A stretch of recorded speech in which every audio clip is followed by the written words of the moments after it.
কেমন নবী পেছনে যুবক, যেই নবী কোনদিন জিহ্বা নাড়াইয়া কোনদিন কোন দুশমনকে একটা গালিও দেন নাই। কেমন মায়ার নবী, রহমতের নবী। আমার জীবনে গালি দিবেন তো দূরের কথা, হাজারো গালি নবীরে দাঁড়ায় দাঁড়ায় বেঈমানেরা দিছে। কেমন মায়ার নবী, একটা গালির জবাবও দেন নাই। আরো আশ্চর্য শুনো, কেমন নবী, কেমন নবী আমার জীবনে চক্ষু মুবারক উঁচু করে গরম চোখে নবী জিন্দেগিতে কারো দিকে তাকান নাই। মিথ্যা কথা বলেন নাই, গালি দেন নাই, গালির জবাব দেন নাই, চোখ গরম করে রহমতের নবী কারো দিকে তাকান নাই। ও নবীর আশিক উম্মতের দল, কেমন মায়ার নবী আমার। এত একজন দামি নবী, যেই নবীর চেহারা মোবারকের দিকে তাকাইলে এক সপ্তাহের ক্ষুধা নিবারণ হয়ে যাইত। আর কেমনে বুঝাইলে বুঝবি রে যুবক, কেমনে বুঝাইলে বুঝবা, পাও ধরলে বুঝবা কিনা বলো? তাহলে আমি নিচে নেমে আসি, পাও ধরি।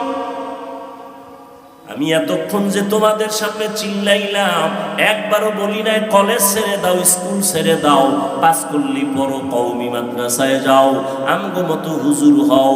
একবারও বলি নাই রে বাবা। ভালো করে বুঝো, আমার নবী দুনিয়ার জমিনে এমন একটা টাইমে আসলেন মক্কা নগরীতে, যেই সময় সারা দুনিয়ার ভিতরে মক্কার মানুষ ছিল নিকৃষ্ট, লম্পট, চরিত্রহীন। মক্কার মানুষের মতো খারাপ মানুষ দুনিয়াতে আর কোথাও ছিল? কত খারাপ! আল্লাহর ঘর বাইতুল্লাহ এমন একটা দামি ঘর, যেই দামি ঘর আপনাদের বরুড়া থানায় মসজিদ আসেনি? কার ঘর? জোরে কোন? ঢাকাতে জাতীয় মসজিদ বাইতুল মুকাররম কার ঘর? দুনিয়ার সব মসজিদ আমার আল্লাহর ঘর, কিন্তু বাইতুল্লাহর দাম তো আলাদা। বলে কেমন? জাতীয় মসজিদটার দিয়ে তাকাইলে কোনো সওয়াব নাই, কিন্তু আল্লাহর ঘর বাইতুল্লাহর দিকে যতক্ষণ তাকায় থাকবা ততক্ষণ অনবরত সওয়াব। ইন্না আউওয়ালা বাইতিন মুজিআ লিন-নাসি লাল্লাযী বিবাক্কাতা মুবারাকাও ওয়া হুদা মুবারাকাও ওয়া হুদান লিল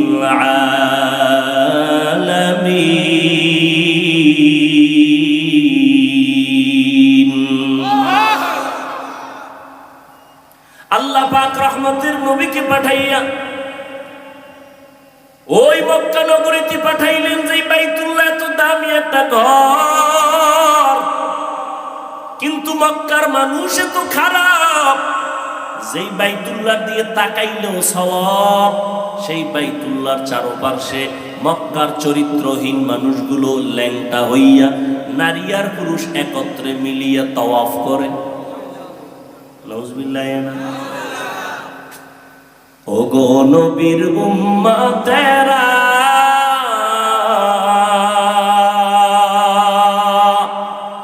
হয়ে আজি দিশাহারা, কোরআন হাদিসের চলো যখন যাহা চায় মনে, নবী বিনে কে দাঁড়াবে পুলসিরাত মিজানে, নবী বিনে কে দাঁড়াবে পুলসিরাত মিজানে। উম্মতের কান্ডারি নবী,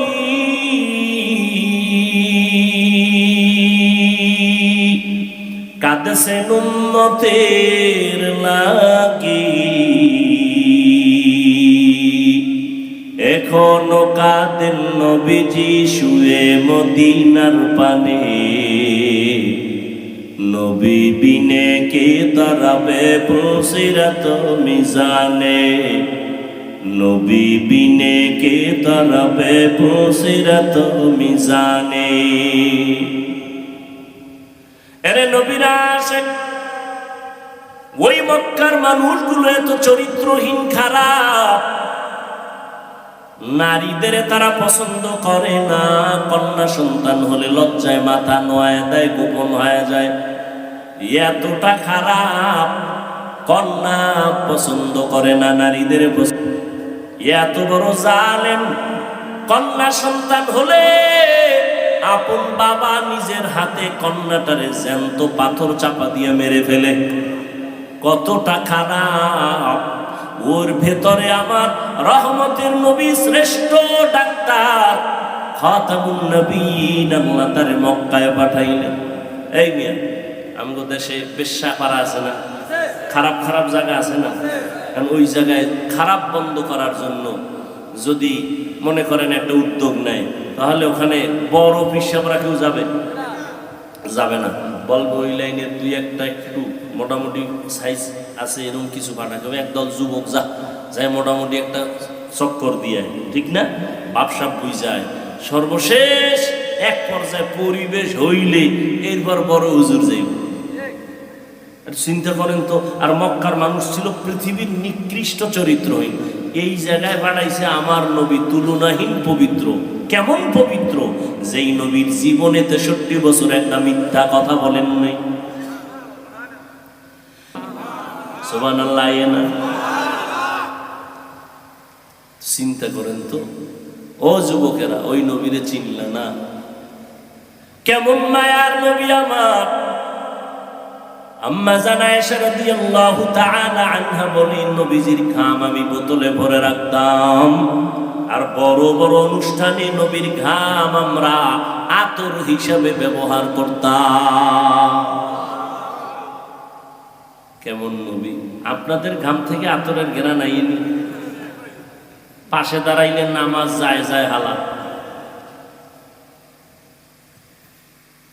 এরপরে বিরাজ করার টাইম নেই, মেসওয়াক তো আরো পরের কথা। সুন্দর একটা নিয়ম আল্লাহ দিয়ে দিছে, মুখের ভিতরে এবার পর্দা লাগাও, মাস্ক। কারণ তোমার মুখে যেই মেশকের ঘেরান, 24 ঘন্টা মাস্ক লাগায় থাকাই ভালো। এর মধ্যে যদি আবার টানে বিড়ি খায়, গান যায়, তো কথাই নেই, ট্রিপল ঘেরান বের হবে। নামাজির নামাজ যায় যায় অবস্থা হয়ে যাবে। তোমার পার্শ্বে দাঁড়াইলে পোশাকের গন্ধ, নেশার গন্ধ। আর কেমন নবী পেয়েছো? যেই নবীজির শুধু ঘাম কেন, নবীজির হাদিস পড়ো। নবী যেখানে কদম মোবারক রাখতেন একবার, ওই কদমের জায়গা থেকে দীর্ঘ বছর পর্যন্ত শুধু মেশকের ঘ্রাণ।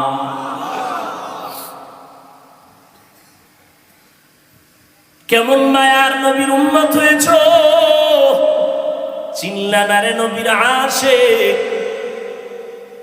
করোনা করোনা করোনা মারাত্মক এক মহামারীর নাম। স্কুল বন্ধ, কলেজ বন্ধ, চাকরি বন্ধ, ব্যবসা বন্ধ, ফ্যাক্টরি বন্ধ, ট্রেন বন্ধ, বাস বন্ধ, সব বন্ধ, বন্ধ বন্ধ। কিন্তু তাকায়া দেখ, আমার নবীজির মাদ্রাসা একটাও বন্ধ হয় নাই। তাকাইয়া দেখো,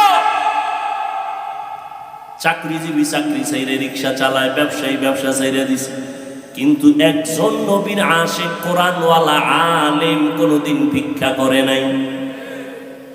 দেখছেন নি মাওলায় আর কি দেখাইল? বাবায় করোনায় মরে গেল, ছেলে শিক্ষিত, লোকের টাকা দিয়া কয় লাশটা বাইরে ফালায় দেও, জানালা লক কইরা দিছে। কেমন কুলাঙ্গার সন্তান, জানালাটা খুইলা আর দেখেও নাই বাবার লাশটা কুত্তায় খাইলো নাকি জানাজা হলো। এই করোনার শত শত লাশ আমার দেশের প্রশাসনের কিছু পুলিশ ভাইরা আর আমার দেশের সিংহবাগ টুপিওয়ালা আলেমরা এই করোনার লাশগুলো নিজের কাঁধে নিয়ে গোসল করাইয়া, দাফন করাইয়া, কাফন পরাইয়া, জানাজা পড়াইলেন।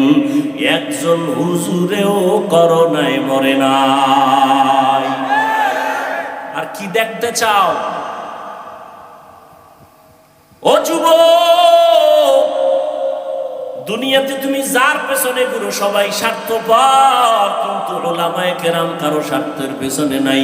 এই দুনিয়াতে তোমার যদি নিরেট কেউ আপন থাকে, উলামায়ে কেরাম তোমার আপন। ইমাম সাহেবের বেতন দাও কত? কয় ৬,০০০, বাকি কয় ১৩ মাস। ঠিক নেই? অথচ ইমামের ঘরে খানেওয়ালার সংখ্যা তোমার ঘরে কম, কারণ তুমি তো ট্যাবলেট খাইয়ে স্লোগান দিছো ছেলে হোক মেয়ে হোক দুটোর বেশি নয়, একটা হলে ভালো হয়, না হইলে আরো ভালো। আর হুজুর মদিনার নবীর আশিক, ওই হাদিসটা পড়ছে ওই বাড়ির মাইয়া বিয়া কইরো যেই বংশে সন্তান বেশি হয়। হুজুরে বড় বংশের মাইয়া বিয়া কইরা নিজেও সন্তান বাড়াইতেছে, বেতন কত? কয় ৬,০০০। টেনশন কি? কয় নো টেনশন। করোনায়ও টেনশন নাই, বেতন ৬,০০০, ১৩ মাস বাকি, টেনশন নাই। আর তুমি সরকারি চাকরি করো, বেতন কত? কয় ডান হাতে ৫০, টেবিলের নিচে আরো ৫০। এরপরও লাল পতাকা লইয়া রাস্তায় খাড়ায় মাঝে মাঝে কিও কয় সরকারের বিরুদ্ধে মানববন্ধন করি, ৫০ খাইয়াও শান্তি নাই, স্কেল বাড়াও নাইলে গদিতে লাল বাতি জ্বালাম। কিন্তু একজন আলেম ইমামতি করে ৬ মাস, বাকি বেতন ৬,০০০, ১০,০০০। কোনদিন জুমার বয়ানে কয় নাই আমার বেতন বাড়াও, টাইম মতো বেতন যদি না দাও আসরের থেকে সূরাগুলো কিন্তু উল্টা ভরুন। বলছে কোনদিন? আর কেমনে মাওলায় দেখাইবে রে বাবা? রহমতের নবীর আদর্শের সম্মান আছে না? এখনো আছে। এমপি সাহেব দেখলে কয় হুজুর দোয়া করবেন, মন্ত্রী মহোদয় দেখলে বলে দোয়া করবেন। এই মেয়ে তুমি এটা কি মনে করছো টাকা দিয়ে কিনা যায়? আল্লাহর দেওয়া সম্মান, কোরআনের বরকতে, রসুলের আদর্শের বরকত। মিয়া রসুলের সুন্নতের বরকত নাই? আচ্ছা আমি এত সুন্দর বয়ান করি, সবাই কয় হুজুরের বয়ান ভালো, খালি আমি তোমাকে জিকিরে লাগাই যদি পর্দার আড়াল থেকে 5 মিনিট পরে আই, শুধু খালি পোশাকটা খুলে প্যান্ট শার্টটাই লাগায় বলুন, শুনবে কেউ বয়ান? যারা প্যান্ট শার্ট টাইয়ের গোলাম এরাও কইবে যে হাফিজ শেষ। এবার বুঝো সুন্নতের দাম কত। কিন্তু কই রহমতের নবীর সুন্নতের আমল কই? নামাজ নাই, সুন্নত নাই। খানা খাইতে বসবা বান্দা নবীর সুন্নত অনুযায়ী দোনো হাতের কবজা দুইয়া খানা খাও, নবীর সুন্নত। মানে না, হুজুরেরা কইছে মানে না। সরকার যখন পুলিশ লাগাই দিছে যে দোনো হাত দো, এবার দো, কে একা করো না, এখনো দো। করোনা গেছি কে কবে, এখনো দুইতেছে, মেডিসিন একটা পকেটে লই ঘুরে, কয় হুজুর আপনি দুইবেন নি। অথচ ১৫০০ বছর আগে নবী সুন্নত করে গেছে খানার আগে দোনো হাতের কবজা দুবা, তবে যেই প্লেটে ভাত নিবা খানা নিবা ওই প্লেটে হাত দুইবা না, সাবধান, নবীর সুন্নত। খানা যখন খাইতে বসবা খবরদার চেয়ার টেবিলে বসবা না। রসুলের যুগে চেয়ার ছিল, টেবিল ছিল, কিন্তু নবী কোনোদিন চেয়ার টেবিলে খান নাই। খানা খাইতে বসে দস্তারখান বিছাও, খানার ডান দিক দিয়ে খানা শুরু করবা, বিসমিল্লাহ বলে পইরা গেলে উঠায় খাইও। আর তুমি যে মুমিন, তোমার দাম আছে। কয় কেমন দাম? কয় তোমার খানার বেঁচে থাকা যেটা, তার নাম জুটা। এই জুটা পানিতে ফালাইও না, তোমার মুখের জুটাও আমার মাওলা বরকত দিয়া রাখছে, এটা পানিতে ফালাবি না। বিড়াল বইয়া রইছে তোর জুটা খাওয়ার জন্য, কুকুর অপেক্ষায় আছে, জিনেরাও বসে থাকে, মুমিনের জুটা খাবে। সব কষ্ট হইতেছে না? আমার কষ্ট হইতেছে, কুত্তার মতো দৌড়াইতেছি সেই ঈদের পর থেকে, পাও ধরে ধরে বয়ান করি। মনে হয় আপনারা টাকা দিয়ে আমাকে কিনে গোলাম বানায় রাখছেন। একটা উঁচু কথা বলি না, রাগের কথা বলি না, আবার মনে কষ্ট পাইবেন। কতটা চিন্তা করে বয়ান করতে হয়। ঘুম নাই, সারাদিনই ঘুমাইছি 4 ঘন্টা। কালকে রাতে জামালপুরে ছিলাম, ফজরের নামাজ পড়ছি ঢাকা, আবার আগামীকালকে সে বগুড়া। দৌড়াইতেছি, দৌড়াইয়া কি কই, যাই সরমনাই যাও নাইলে জাহান্নামি, তাবলিগে যাও নাইলে জাহান্নামি, স্কুল কলেজ ওয়ালারা সব ছাড়ো, আমাকে হুজুর হয়ে যাও, এও তো বলি না। স্কুলে পড়ো আলহামদুলিল্লাহ, কলেজে পড়ো আলহামদুলিল্লাহ, ডাক্তারি পড়ো আলহামদুলিল্লাহ, তুমি ডাক্তার হও, ইঞ্জিনিয়ার হও, প্রফেসর হও, তবে দাবি আমার একটা, বেয়াদব হইও না। তোমার ব্যবহারে যেন কোনোদিন মা বাবা কষ্ট না পায়। ও যুবক বাবা, তোমার আচরণে যেন কোনোদিন কোনো আলেম কষ্ট না পায়, তোমার ব্যবহারে এলাকার কোনো মুরব্বী যেন কষ্ট না পায়, তাহলে তুমি ধ্বংস হয়ে যাইবা। আর আল্লাহর কাছেও তওবা করলে ক্ষমা নাই। কেন? বান্দার হক আল্লাহ মাপ দিবে না, আগে বান্দার ক্ষমা দিতে হবে। শিক্ষকের সাথে যারা বেয়াদবি করছো, মা বাবার সাথে যারা বেয়াদবি করছো, মুরব্বীদের সাথে যারা বেয়াদবি করছো, তাদের থেকে ক্ষমা আগে, তারপরে আল্লাহ ক্ষমা করবেন। এরা ক্ষমা না দিলে আল্লাহ ক্ষমা দিবেন না। বান্দার হক। হেদায়েতের মালিক কে? ওই ঘটনাটা মনে হয় শেষ করি নাই, করছিলাম। কোনটা? ওই যে যুবক নবীরে যায় কি কয়, আমি জিনা করবো, অনুমতি দেন। দেখেন সাহাবায়ে কেরাম তো খুব গরম ভিতরে ভিতরে, কিন্তু বেয়াদবি হয়ে যাবে নবীর সামনে চুপ।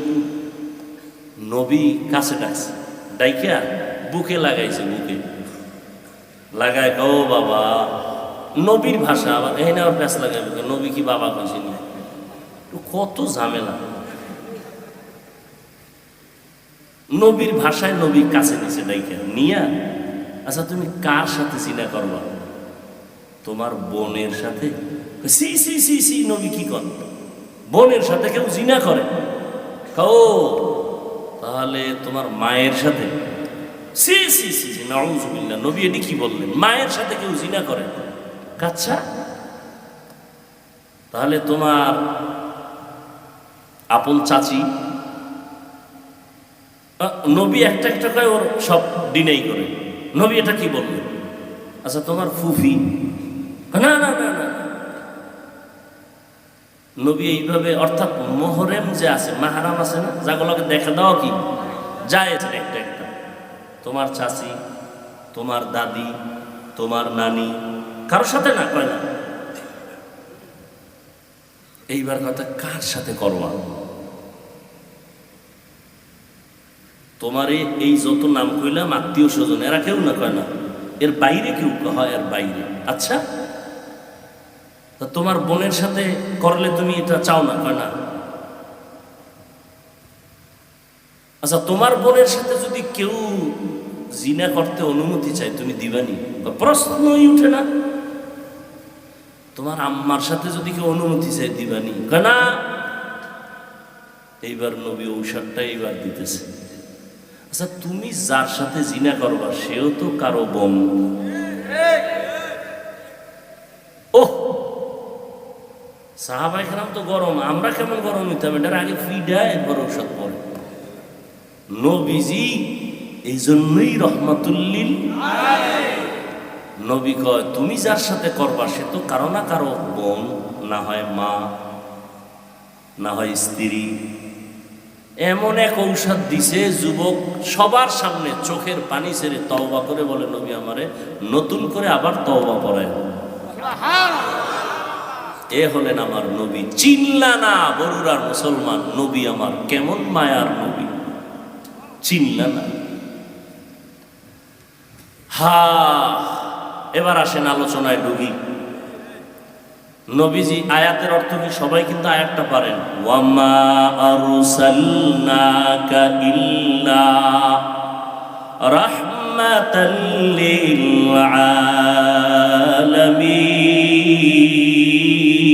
আলামিন। এবার অর্থ শুনেন।